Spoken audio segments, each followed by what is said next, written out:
Radio Universidad de Antofagasta presenta Poder y Región, una mirada desde lo local. Un programa del Centro de Estudios Públicos Regionales de la Universidad de Antofagasta. Conduce Jorge Molina y David Cuba.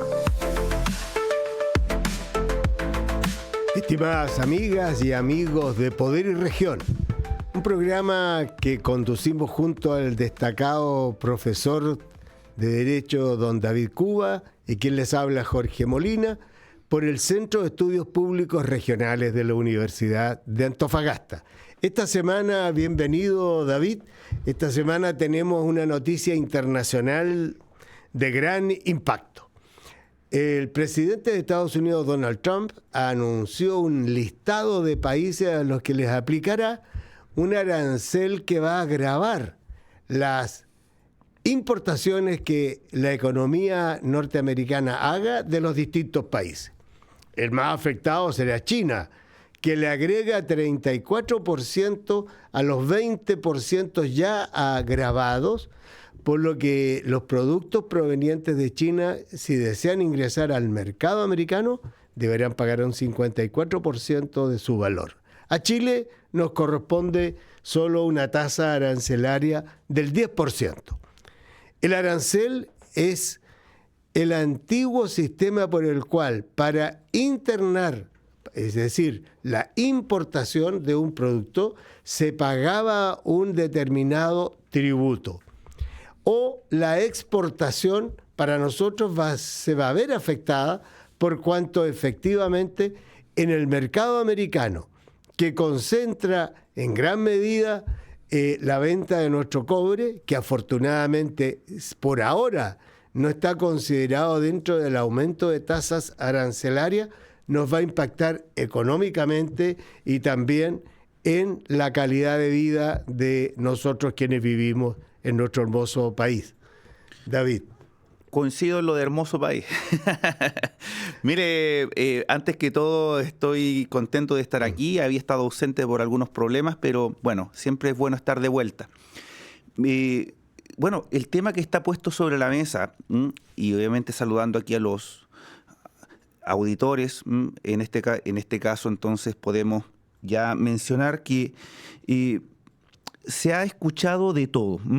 Se ha escuchado de todo. Aquí podemos decir que el tema del presidente Donald Trump ha tomado un rol sin duda protagónico en el acontecer internacional, que de por sí ya lo tiene un presidente de los Estados Unidos, pero se ha puesto en la agenda económica y política mundial con esta medida que algunos economistas llaman la vuelta a lo que se dice el mercantilismo económico.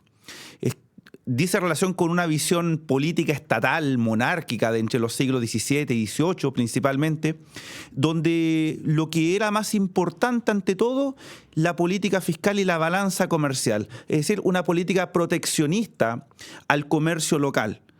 Y en este caso, Donald Trump siempre dijo, vamos a devolver con la misma moneda, ¿cierto?, las políticas arancelarias que a nosotros nos imponen. Bueno, hasta este punto eso es cuestionable. Hay tratados de libre comercio con el mundo y para algunos también esto es sinónimo de no cumplir tratados de libre comercio. O sea, primero que todo, entonces, hay una cuestión de política internacional en torno al cumplimiento de los tratados de carácter económico, tanto sean bilaterales, que Chile los tiene con Estados Unidos, o multilaterales en esta materia. Bueno, quien no se quedó tranquilo es China. Ya avisó que va a responder y por tanto se va a desatar una guerra de carácter económico. Lo que en un comienzo fue la Guerra Fría, ¿cierto?, entre la Unión de Repúblicas Socialistas Soviéticas y Estados Unidos, ese bloque, donde obviamente lo frío estaba sobre la base ahí de la potencial guerra. Bueno, ahora de frío no tiene nada. esta es una guerra caliente del punto de vista económico. Estados Unidos golpea, China responde, pero el resto del mundo, ¿qué pasa? ¿Nos vamos a quedar mirando? Ya la Unión Europea ha tomado medidas, pero que son prácticamente de palabras hacia afuera. Simplemente indicar, ¿cierto?, de que tienen que responder y empezar, obviamente, a diversificar las importaciones, no solo hacia Estados Unidos, concentrar el mayor porcentaje, sino a otras potencias y a otro orbe. Lo que respecta a Chile, ¿cierto? Algunos se preguntaban, ¿cierto?, en la política chica, si esto tenía algo que ver con las repercusiones o los constantes Twitter, ¿cierto?, que nuestro presidente de la República hacía contra el gobierno de Donald Trump. Bueno, la verdad es que no tiene nada que ver. Una cosa no tiene nada que ver con la otra. Hay gente que trata de darle una causa y efecto diciendo, tanto tweet contra Donald Trump, ahora nos vino obviamente el arancel. No, estábamos obviamente dentro de la visión completa, obviamente, de Estados Unidos. ¿Qué podemos hacer nosotros? Bueno, por el momento, tener una política, obviamente, exterior, ¿cierto?, del punto de vista económico, diversificada ahora a nuevos mercados, no nos queda otra. Y, obviamente, quienes sigan exportando hacia Estados Unidos van a tener que, obviamente, reajustar, ¿cierto?, por lo menos sus proyecciones. Por ahora no hay una receta que se pueda hacer. Ahora estamos prácticamente golpeados con la noticia, golpeados con esta situación. No sé qué opina don Jorge. Mira, qué bueno lo que tú dijiste, esta guerra, de a diferencia de la Guerra Fría, esta es una guerra caliente, pero quiero recordar que la economía fiscal americana, desde el gobierno de Bill Clinton, imagínate, que no tiene resultados positivos, lo que los contadores, auditores llaman resultados en azul. Vale decir, el presupuesto fiscal americano está desfinanciado y se ha venido financiando todos estos últimos periodos de décadas con emisión de bonos del Tesoro. Se supo la semana pasada que Japón, que es un gran comprador de bonos del Tesoro americano, habría exigido el pago de $30.000 millones por ciertos bonos del Tesoro que posee. El otro gran comprador es precisamente China. Sin embargo, al hablar de estos temas aparentemente solo comerciales, uno empieza a darse cuenta de efectos más globales. Y como este programa siempre miramos lo global desde lo local, quiero hacer mención de que el primer efecto que ha producido la política de Donald Trump es el de aislamiento de Estados Unidos. Ha perdido la confianza de su aliado estratégico, de aquel que el presidente Roosevelt ya diseñó hasta el año 45, previo a la Constitución de Naciones Unidas, sí, en la cual tiene un rol fundamental el presidente Roosevelt, junto con el primer ministro británico y el primer ministro soviético, que era José Stalin. Si fueron capaces de ponerse de acuerdo estas tres grandes líderes mundiales y generar un orden político que estabilizó el mundo hasta el año 1991, fecha en la que la antigua Unión de Repúblicas Socialistas Soviéticas, más conocida como URSS, se disolvió y se crearon allí 16 repúblicas autónomas. Pues bien, ocurre que este aislamiento, como bien decía David, ya está produciendo que Europa va a empezar a gastar más recursos fiscales en política de defensa nacional, que para ellos es defensa continental en virtud de los acuerdos de la Unión Económica Europea y de lo que es la Comunidad Europea. Pero además ha perdido la confianza de aliados estratégicos muy importantes como Taiwán o la República China y también de Ucrania. Yo creo que el episodio con Zelensky, maltratado en la Casa Blanca, es un episodio que a la prensa va a dar por mucho tiempo que hablar. ¿Qué significará entonces esto para nosotros? Yo diría un tema que debemos analizar en profundidad. Primero, no es menor que tengamos un tratado de libre comercio, porque eso significa, David, que hay ciertas normas que debemos respetarnos.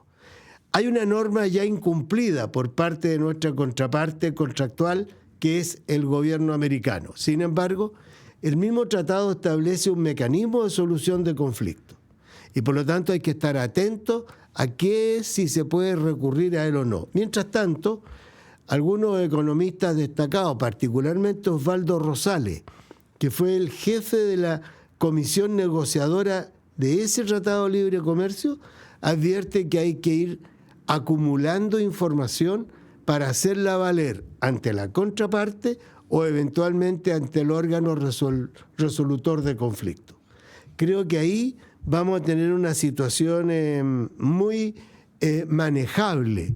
La experiencia del presidente Petro, ¿no?, de saber contrastar de inmediato aplicando aranceles incluso más gravosos en algunos productos a Estados Unidos, no produjo efecto. La diferencia entre los contendores contractuales es como enviar a pelear un boxeador peso pluma con un peso pesado, ¿no? Bueno, ciertamente la economía creo americana que queda corta el símil. El símil, porque de hecho, contra un elefante, yo digo. Al fin y al cabo, una cosa es lo que indica el derecho internacional, los tratados, el incumplimiento, la posibilidad de la resolución o efectivamente la posibilidad de establecer sanciones, pero en el concierto internacional esto mismo aplica también desde el punto de vista de las sanciones o las consecuencias. O sea, ¿realmente le conviene a Chile o no le conviene a Chile?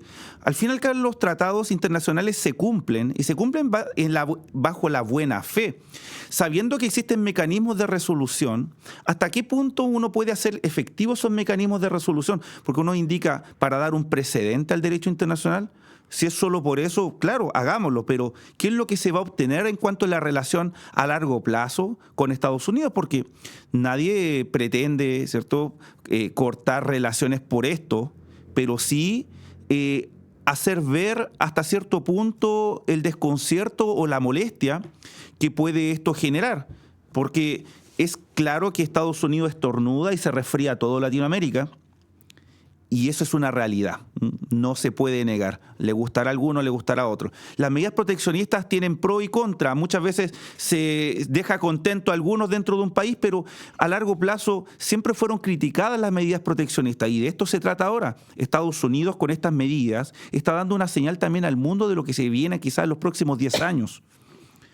Bueno, hasta el momento creo que todos están analizando qué es lo que mejor se puede hacer. Algunos han tratado de tener medidas, creo que son más para el público interno, como el caso de Petro, que a la larga, por una simplemente razón de volumen del Producto Interno Bruto de cada país, no genera ningún efecto.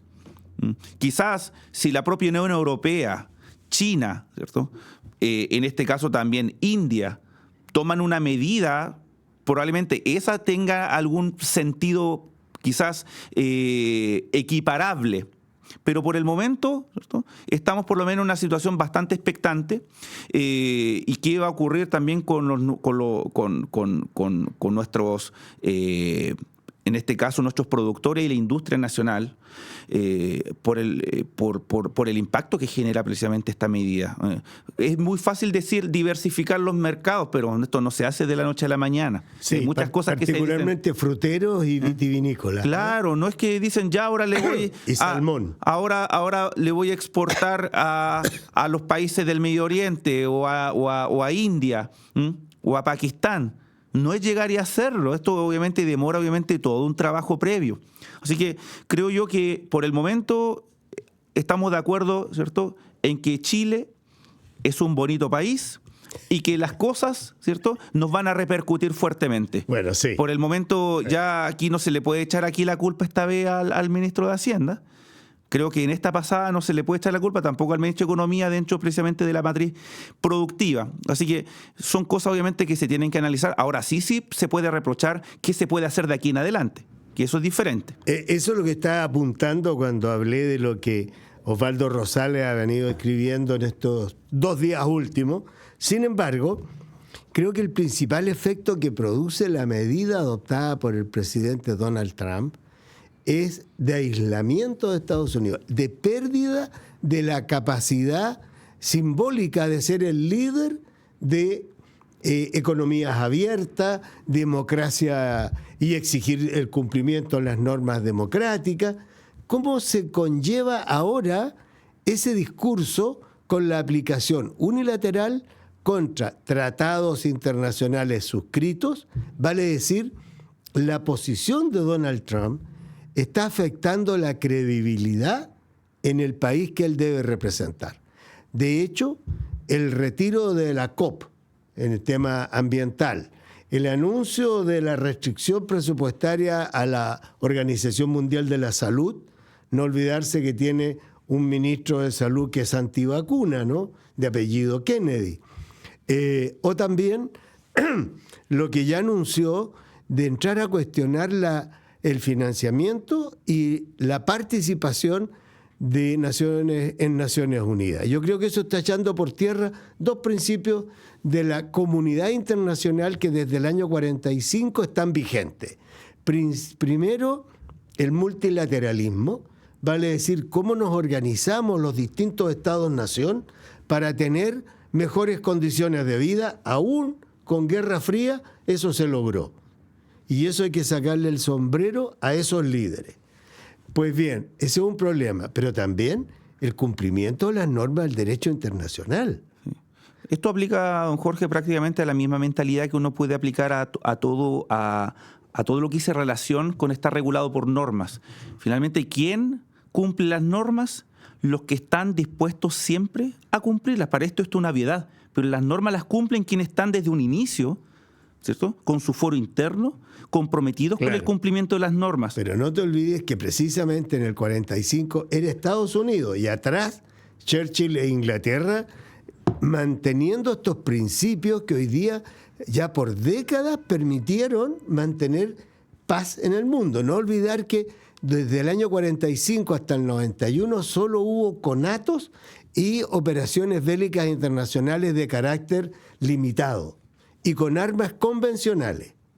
Eso es muy significativo porque ya el 45 y sobre todo después del lanzamiento de las bombas nucleares en Hiroshima y Nagasaki por Estados Unidos contra Japón, era un tema candente el que hubiera un conflicto bélico a ese nivel. Sin embargo, hoy día lo que está en juego es la credibilidad de Estados Unidos como el principal líder del mundo y eso producto de lo actuado por Trump. Bueno, hay algunos analistas, y fíjate, perdona que te interrumpa, además de eso, hay otros que sostienen que Trump es un hombre que vive para su posicionamiento en los medios de comunicación. Y obviamente esto hace una noticia más que mundial, ¿no? Claro. O sea, más de algún ovni a lo mejor ha tomado nota de esto también. Sí, bueno, es verdad. Pero por decir un tema jocoso. Sí. Pero ciertamente de ahí, ¿qué piensas tú de esa pérdida de liderazgo de Estados Unidos? Yo creo que lo que me preocupa hasta el momento, o sea, no es que me preocupe la pérdida de liderazgo de Estados Unidos.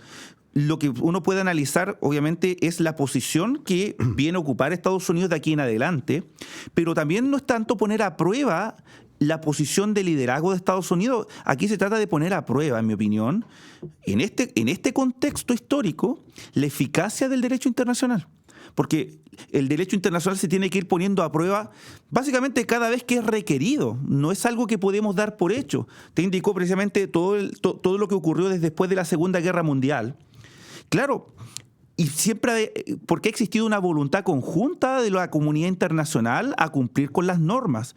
Pero cuando esto comienza a quebrarse, porque esto algo no es permanente, vamos a ver la eficacia que tiene también el derecho internacional, las instituciones internacionales. O sea, hasta qué punto, entonces, a mí me interesa también saber hasta qué punto tiene las normas de derecho internacional eficacia para entender de que están por sobre, ¿cierto?, los designios arbitrarios o en este caso caprichosos o unilaterales, ¿cierto?, de Estados Unidos. Esto ocurrió en su momento también con el tema después de las Torres Gemelas, que también el escalamiento bélico ocurrió también contra la comunidad internacional y contra precisamente lo que indicaba la ONU. O sea, uno realmente tiene que ir poniendo también en tela, no digo en tela de juicio, pero por lo menos poner sobre relieve si las normas internacionales tienen la madurez suficiente que cuando ocurren estas cosas se retorna un cierto equilibrio o un equilibrio de fuerzas.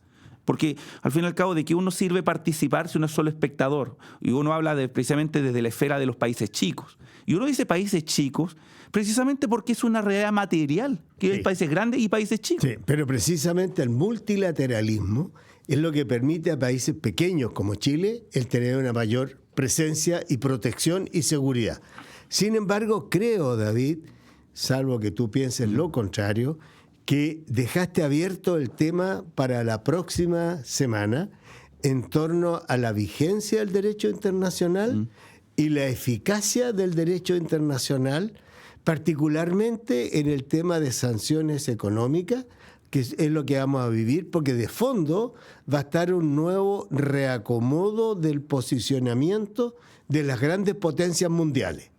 Hoy debemos hablar ya no de Estados Unidos solamente, hay que hablar también de China y hay que hablar de países que, manteniendo una influencia relativa en su cercanía, son también grupos de poder. Me gustó el término reacomodo, porque efectivamente van a pasar años, pero se están reacomodando. Esto es cuando los continentes de forma muy lenta y paulatina por millones de años se van reacomodando y formando. Esto es mucho más veloz, pero lo que quiero indicar, está en reacomodo las fuerzas políticas a nivel internacional. ¿Te acuerdas la Hay conglomerados de Antonio Gramsci, que si mal no recuerdo está en una de sus cartas cuando estaba preso, que dice que cuando lo viejo no termina de morir y lo nuevo no termina de nacer, es la época en que surgen los monstruos? Sí. Yo creo que estamos viviendo eso en un modelo económico que va a entrar en conflicto, un modelo de carácter neoliberal, con el modelo chino, que es un modelo de desarrollo también de normas de mercado, pero con una clara planificación desde el Estado. Ese es un tema que vamos a dejar abierto. Esperamos reunirnos ya la próxima semana. A ustedes les agradecemos y los dejamos invitados. Y aprovecho de despedirme, David, de ti. Muchas gracias. Bueno, gracias, siempre un placer. Igual vamos a tratar de sumar algunos temas que también están candentes en la contingencia nacional. Y político, porque tampoco se puede dejar de comentar aspectos constitucionales y lo que ha ocurrido últimamente, ¿cierto?, en el Parlamento. Así que eso queda obviamente como clickbait. Me parece. Muchas gracias. Adiós, hasta la próxima. Hemos presentado Poder y Región, una mirada desde lo local, espacio de vinculación académica conducido por los académicos Jorge Molina y David Cuba.